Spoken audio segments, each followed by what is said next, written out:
भीमस्मृती यात्रेनिमित्त धुळ्यातील फाईट ग्रुपच्या वतीने नाना साळवे यांच्या नेतृत्वात धुळे ते लांडोर बंगला भव्य अशी मोटारसायकल रॅली काढण्यात आली। या रॅलीत असंख्य भीमसैनिक मोठ्या संख्येने सहभागी झाले।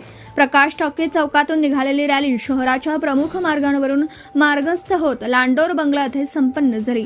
31 जुलै भीमस्मृती यात्रेनिमित्त भारतरत्न डॉक्टर बाबासाहेब आंबेडकर यांना अभिवादन करण्यासाठी दरवर्षीप्रमाणे यंदाही लाखो भीमसैनिक लांडोर बंगल्याकडे दाखल होतो। या स्मृती यात्रेदरम्यान विविध सामाजिक प्रबोधनात्मक तसेच राजकीय कार्यक्रमांचं आयोजन करण्यात येत असून परिसरात उत्साहाचं वातावरण पाहायला मिळत आहे। याच पार्श्वभूमीवर फाईट ग्रुप महाराष्ट्र राज्य यांच्या वतीने भव्य रॅलीचं आयोजन करण्यात आलं। डीजेच्या तालावर जय भीमच्या घोषणांनी परिसर दणाणून गेला। मोठ्या उत्साहात आणि शिस्तबद्ध पद्धतीने हजारो भीमसैनिक या रॅलीत सहभागी झाले।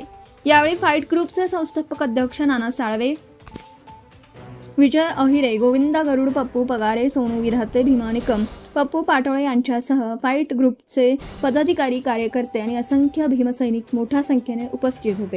भारतरत्न डॉक्टर बाबासाहेब आंबेडकर यांच्या पावनपुरुषाने पवित्र झालेला लांडोर बंगला किल्ला लढी येथील आज नानाभाई साळवे यांच्या समस्त फाईट ग्रुपमार्फत लांडोर बंगला इथे दरवर्षाप्रमाणे हजारोच्या संख्येने भीमसैनिक रॅली काढतात। तसंच यावेळेस बी नानाभाई साळवे यांच्या मार्गदर्शनाखाली भारतरत्न डॉक्टर बाबासाहेब आंबेडकर यांच्या पावनपुरुषाने पवित्र झालेला लांडोर बंगला किल्ला लढी येथील हजारोच्या संख्येने भीमसैनिक व स्वतः नानाभाई साळवे हे भेट द्यायला जाणार आहे। तरी सर्व भीमसैनिकांनी व माझ्या मित्रपरिवारांनी सगळ्यांनी त्या रॅलीसोबत राहावा आणि यावर्षी तशी भीमसैनिकांनी व नानाभाई साळवे यांच्या मार्गदर्शनाखाली रॅली काढली ही अशी अनेक वर्षापर्यंत नानाभाई साळवे यांच्या मार्गदर्शनाखाली अशीच चालत राहील। व तिथं जाऊन त्यांनी भारतरत्न डॉक्टर बाबासाहेब आंबेडकर यांनी ज्या नवीन किल्ला लांडोर बंगल्याचे भेट दिले तिथं स्वतः नानाभाई साळवे आणि त्यांच्या समस्त फाईट ग्रुप हजारोच्या संख्येने तिथं जात आहे। तरी यापुढेही त्यांच्या मार्गदर्शनाखाली हा कार्यक्रम असाच चालू राहील। जय भीम।